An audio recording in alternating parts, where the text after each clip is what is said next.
Allahu Akbar, Allahu Akbar, Allahu Akbar, Allahu Akbar, Allahu Akbar, Allahu Akbar, Allahu Akbar, Allahu Akbar, Allahu Akbar, Allahu Akbar, walillahil hamd.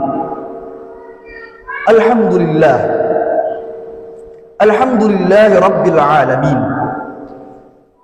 Alhamdulillahilladzi bi ni'matihi tatimmus shalihat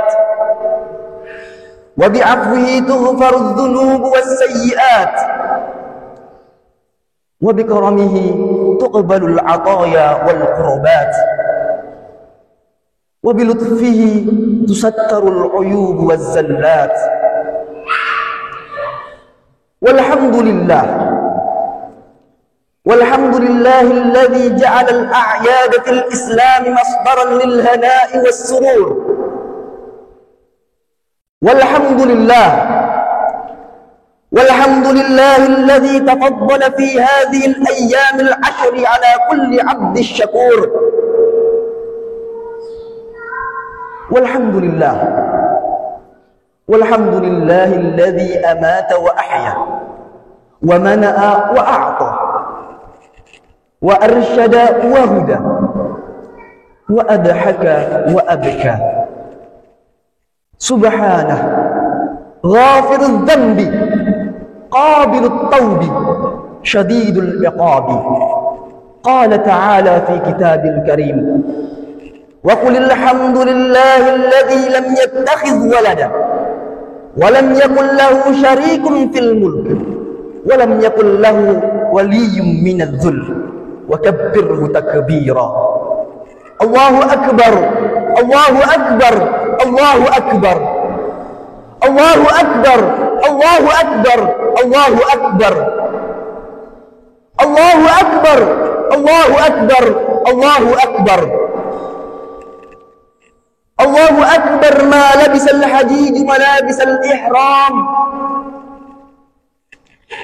Allahu Akbar ma rawahul Ka'bata fabada'uha bittahiyyati wassalam. Allahu Akbar mastalamul hajj wa tafu bil bait wa sallu 'indal maqam. Allahu Akbar mahtadaw bi nuril Qur'an wa farahu bi hadyil Islam. Allahu Akbar kabira walhamdulillahi katsira wa subhanallahi bukratan wa asila. Rabbana lakal hamd, Rabbana lakal hamdu sirran wa jahra, lakal hamdu dawman wa karra, wa lakal hamdu syi'ran wa nasra. Lakal hamdu yawma an kafar katsirun minan nasi fa arsyadtana lil islami. Lakal hamdu yawma an dhalla katsirun minan nasi fa ahdaytana lil imani. Lakal hamdu yawma an jaa'a katsirun minan nasi fa at'amtana min rizqik. Lakal hamdu yawma an nama katsirun minan nasi fa aqamtana baina yadayk min fadlik. Wallahi laulahu mahtadaina wala tasaddaqna wala sallayna fa anzilan sakinatan alaina wa thabbitil aqdama illa qaina.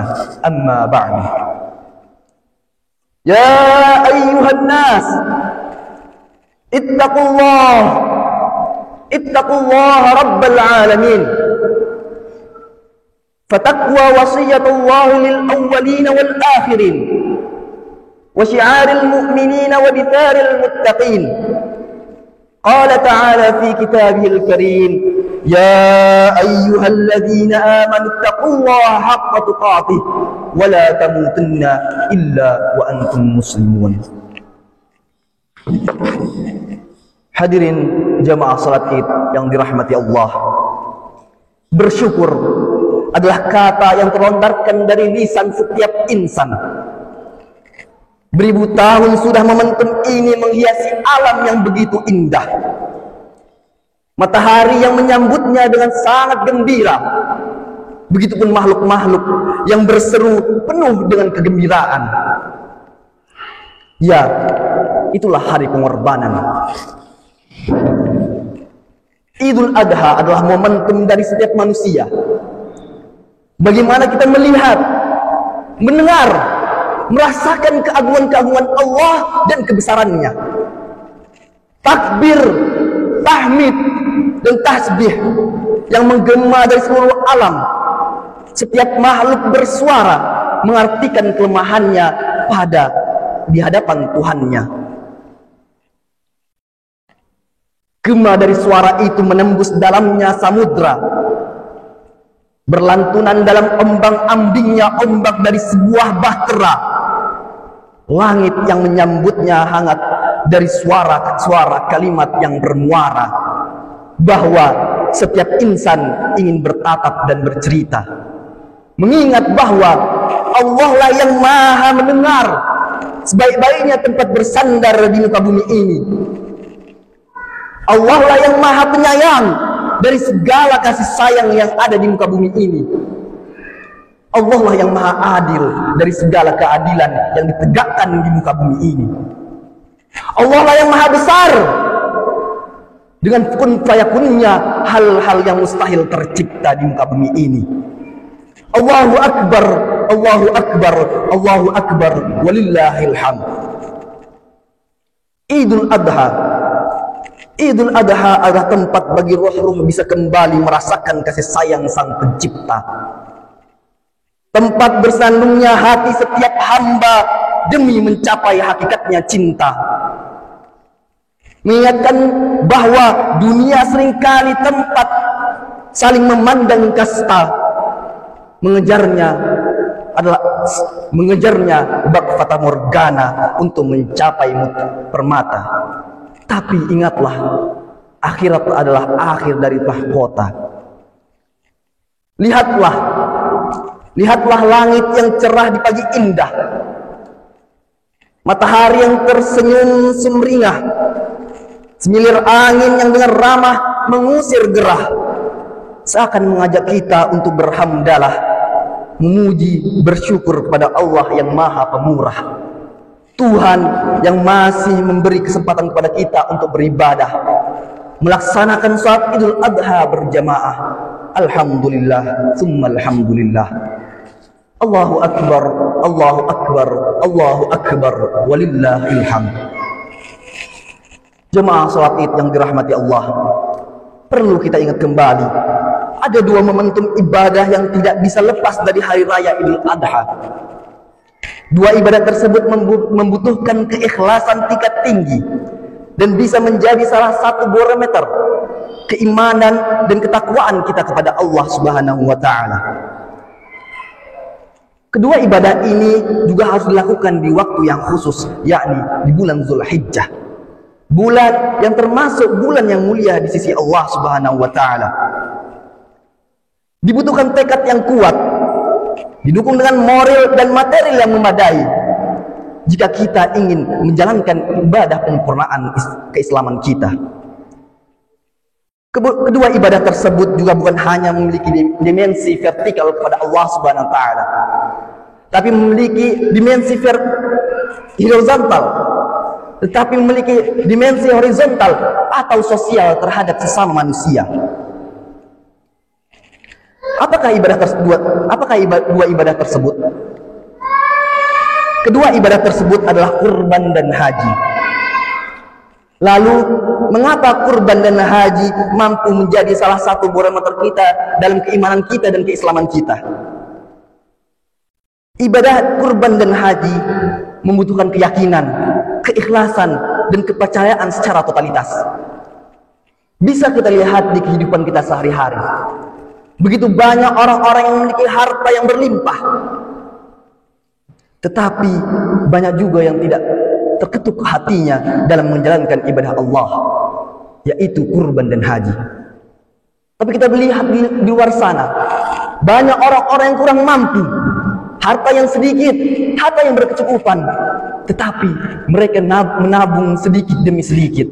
sedikit demi sedikit, sedikit demi sedikit, agar bisa menjalankan ibadah penyempurnaan keislaman mereka, yaitu ibadah kurban dan haji.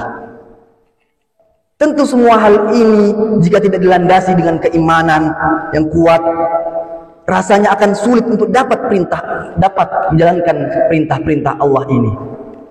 Allahu Akbar, Allahu Akbar, Allahu Akbar, walillahil hamd. Hadirin yang berbahagia, banyak kisah yang dapat kita petik pada hari ini dalam sejarah Islam, di mana Nabi yang tidak perlu kita pertanyakan lagi keimanannya diuji oleh Allah dengan ujian yang sangat berat. Seorang ayah yang sangat mencintai anaknya, seorang anak yang sangat ditunggu kehadirannya, diuji keimanan keduanya dengan suatu pengorbanan. Mengorbankan sang buah hati untuk menjalankan perintah dari sang pencipta, dan anak yang rela mengorbankan dirinya untuk diuji kebaktiannya terhadap orang tuanya dan kepercayaannya terhadap kebesaran Tuhannya.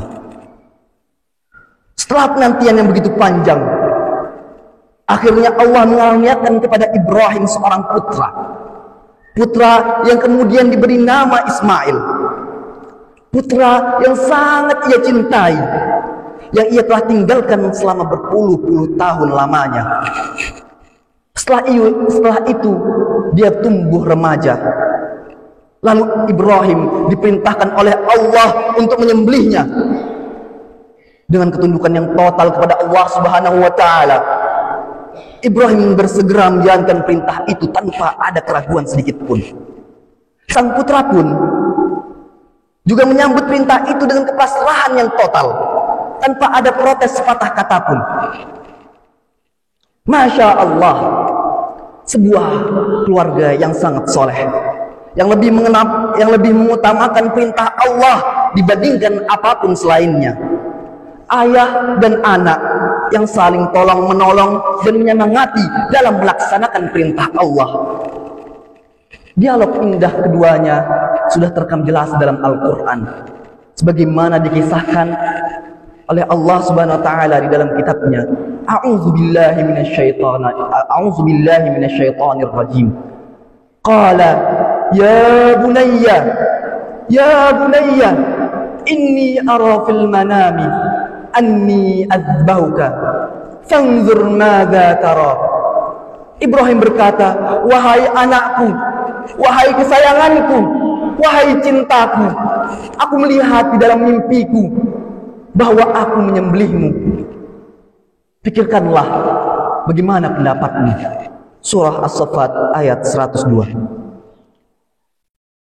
Sebagaimana kita ketahui bahwa mimpi para nabi adalah wahyu, sedangkan perkataan Nabi Ibrahim pada putranya yang berbunyi, maka pikirkanlah apa pendapatmu, bukanlah permintaan pendapat kepada putranya untuk menjalankan perintah ini atau tidak, apalagi untuk ragu-ragu dalam melaksanakannya. Tetapi Nabi Ibrahim hanya ingin mengetahui kemantapan hati putranya dalam menjalankan atau menerima perintah Allah Subhanahu wa taala.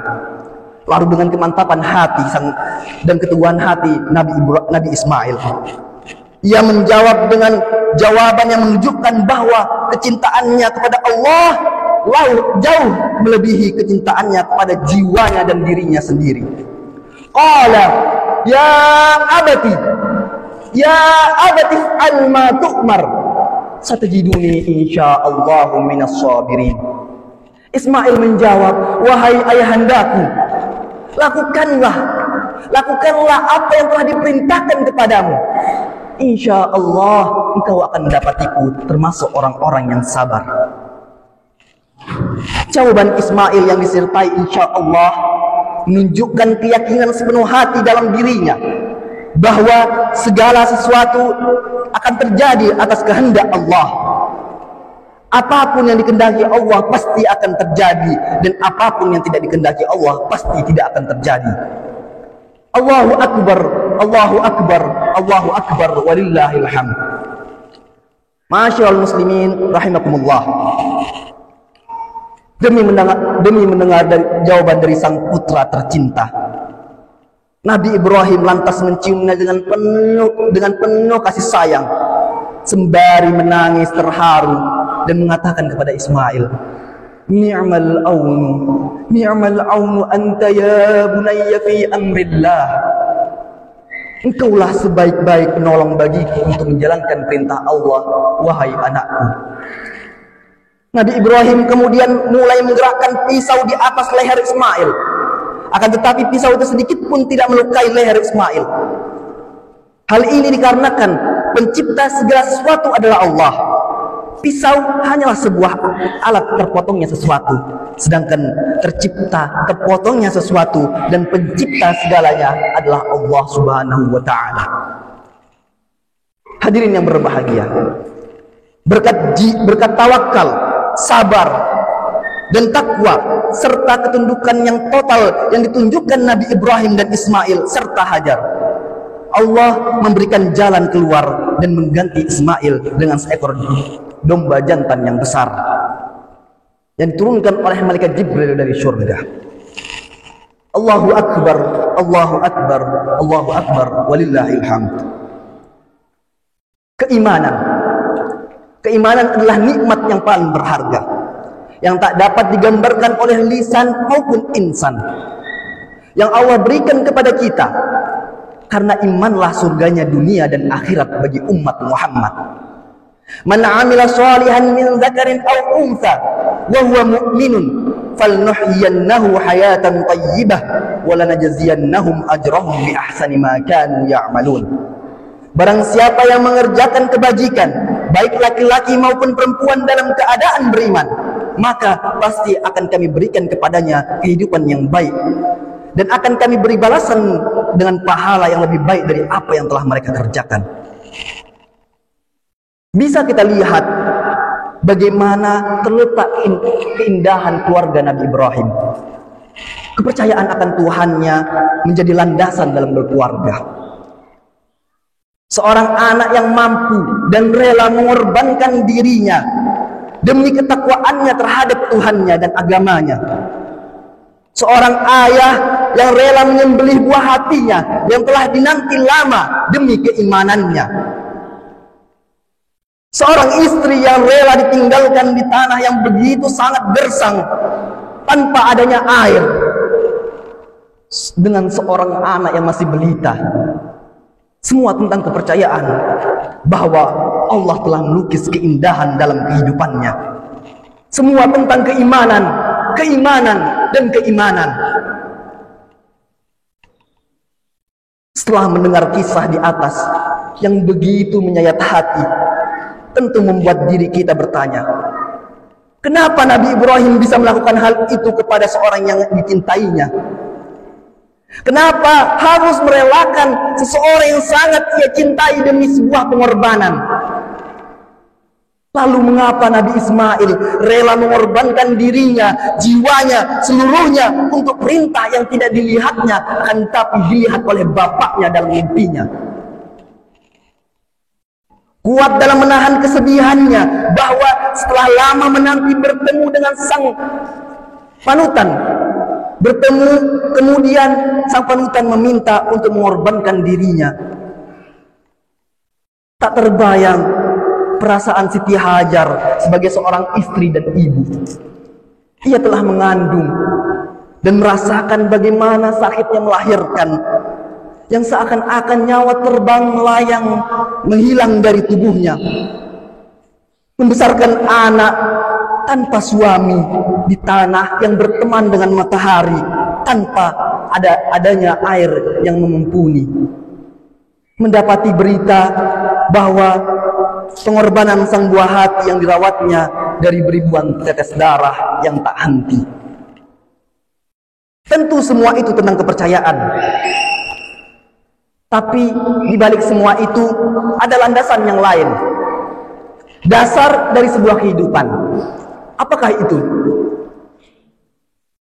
Ya, itu adalah cinta. Cinta kepada Tuhannya adalah dasarnya. Keluarga Nabi Ibrahim memiliki maksud dan tujuan dalam hidupnya, yaitu mengejar cinta yang maha memiliki cinta. Ia rela membuang cinta dunianya yang mana bersifat sementara demi cinta Tuhannya yang mana bersifat selamanya. Dari sejarah pengorbanan terbesar dalam Islam kita bisa mengambil kesimpulan. Hakikat dari sebuah kehidupan adalah tujuan yang nyata dan mampu membangkitkan semangat dalam berdinamika. Cinta adalah tameng, karena cintalah yang melahirkan energi positif dalam jiwa, tersalurkan dengan kekuatan yang luar biasa, yang kemudian menggerakkan, menghidupkan, dan menumbuhkan keberanian untuk berkorban. Allahu Akbar, Allahu Akbar, Allahu Akbar, walillahil hamd. Jamaah sholat Id yang dirahmati Allah, mari kita merenung sebagai pendidik dan orang tua. Jika kita cinta kepada anak kita, maka sudah seharusnya kita memberikan pengorbanan yang terbaik. Kita korbankan waktu dan tenaga untuk mendidik dan mengajar dengan ikhlas dan penuh dedikasi dan tanggung jawab. Bukan karena gaji, juga bukan karena sertifikasi, apalagi karena gengsi, tapi sungguh karena lillahi ta'ala, karena itu adalah amanah, ladang amal ibadah kita kepada Allah Subhanahu wa ta'ala. Coba kita bertanya pada diri kita, apakah keinginan kita untuk memiliki anak yang soleh hanya sekedar ingin atau merupakan kesungguhan? Mungkin banyak di antara kita yang sekedar mau untuk memiliki anak yang soleh, tetapi siapa di antara kita yang sungguh-sungguh berkorban dalam mendidik dan ikhlas berdoa kepada Allah dengan kelopak mata yang berlenang air mata? Siapa di antara kita yang secara konsisten menyelipkan doa-doa terbaik untuk keluarga, anak, santri-santri, murid-murid, seperti Nabi Ibrahim alaihissalam yang selalu mendoakan anak dan keturunannya? Rabbi habli minas sholihin. Ya Tuhanku, karuniakanlah kepadaku seorang anak yang soleh. Kepada anak-anak dan para santri, seberapa banyak dan besar yang telah kalian lakukan untuk membalas pengorbanan mereka, untuk membalas cinta-cinta mereka yang telah mereka berikan kepada kalian. Ingatlah, cinta harus dibalas dengan cinta. Pengorbanan hanya pantas dibalas dengan pengorbanan. Beribu-ribu tetes keringat dan darah bercucuran tanpa henti di atas kulit yang tersayat dengan kerasnya tanah. Maka kewajiban kita untuk mengorbankan masa muda kita demi kebahagiaan mereka. Jangan putus asa. Salah dan kalah bukanlah akhir, karena segala akhir adalah awal. Gagal adalah syarat. Putar arah kembali, kobarkan niatmu. Pemuda yang sejati bukanlah yang jatuh lalu tersungkur, tetapi pemuda yang sejati adalah yang jatuh lalu bangkit kembali. Bangkitlah dan lakukan perubahan, karena masa depan terletak pada kalian, wahai para pemuda. Bung Karno pernah mengatakan, beri aku 10 pemuda, akan kuguncangkan dunia. Ini adalah bukti nyata seberapa besar peran pemuda dalam membangun bangsa dan agama.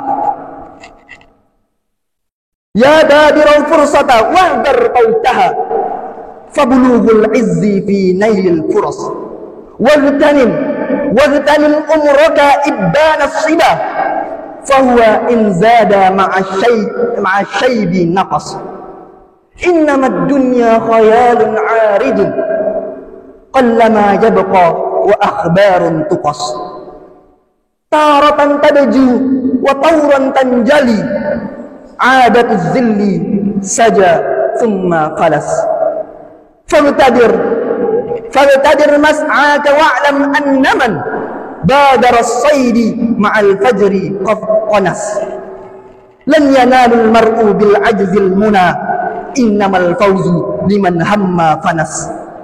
Yaqdahul 'aqilu fi ma'mani, fa idza daqa bihil amru syakhas. Inna dal hajjati ma lam yaghtarib an himahu mithlu tayri fi qafas. wal yakun sa'yuka majdan kulluhu inna mar'as syarri makruhun ahas. Watrukil hirsa ta'i fi rahatin qallama nala munahu man haras. Jika komitmenmu adalah pada kesuksesanmu, sekali melangkah, pastikan untuk terus berlanjut dan tidak berhenti di tengah jalan pada jalan perjuangan. Jangan mudah menyerah dalam keadaan dan pantang mundur atas segala rintangan. Yakinlah pertolongan Allah pasti akan diulurkan. Walladzina jahadu fina lanahdiyannahum subulana wa innallaha lama'al muhsinin. Dan orang-orang yang berjuang semata-mata mengharapkan keridhaan kami, sungguh kami akan tunjukkan kepada mereka jalan kami. Sesungguhnya Allah beserta orang-orang yang berbuat kebajikan. Hadirin jamaah salat Idul Adha rahimakumullah. Mari kita berdoa kepada Allah Subhanahu wa taala.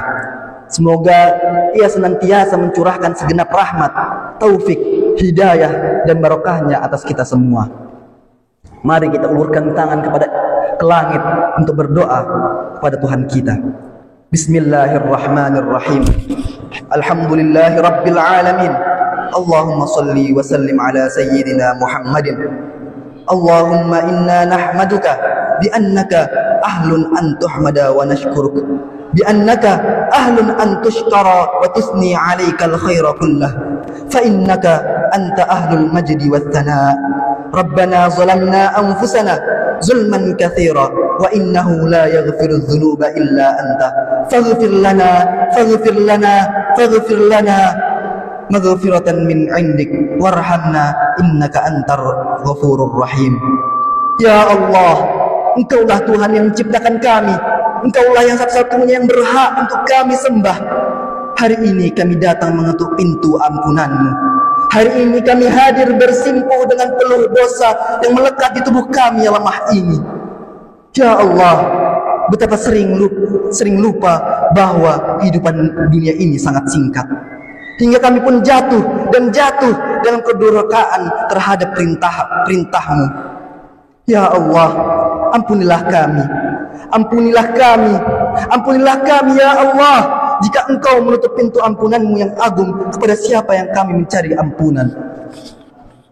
Ya Allah, ya Rabbana, di sisa hidup kami, berikanlah kekuatan kepada kami untuk selalu berbakti dan menjadi anak yang saleh untuk ayah bunda kami. Jika mereka masih hidup, izinkanlah kami untuk berkhidmah dan melayani mereka dengan sebaik-baiknya. Jika ayah bunda kami telah tiada, maka izinkanlah kami untuk menjadi sisa-sisa kebaikan mereka yang terus-menerus menjadi ladang kebaikan dan penerang dalam kubur mereka.